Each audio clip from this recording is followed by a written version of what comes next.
აფხაზეთის უმაღლესი საბჭოს წევრების გადადგომის მოთხოვნით დღეს პრეზიდენტის სასახლესთან არასამთავრობო ორგანიზაციების ნაწილმა აქცია გამართა. მათი თქმით, აფხაზეთის მთავრობის თავმჯდომარე ელგუჯა ბაზავა და უმაღლესი საბჭოს თავმჯდომარის მოვალეობის შემსრულებელი ვახტანგ ყოლბაია თანამდებობებზე უკანონოდ არიან დანიშნულები. აღნიშნული ბრალდების დამადასტურებელი დოკუმენტები აქციის წევრებმა პრეზიდენტის ადმინისტრაციაში შეიტანეს.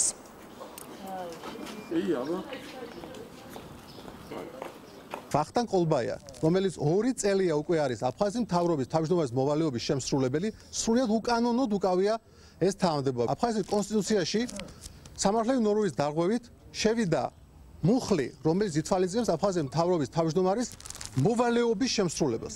რაც ფაქტია, რომ არის კანონის უხეში დარღვევა. ჩვენ მოვითხოვთ ახალი თაობა, არჩევნების სასწრაფოდ დაინიშნოს და ჩატარდეს და აფხაზეთის ავტონომიური რესპუბლიკის ხელისუფლებას წარმოადგენდნენ ის პიროვნებები, რომლებიც მოსახლეობის ინტერესებს დაიცავენ.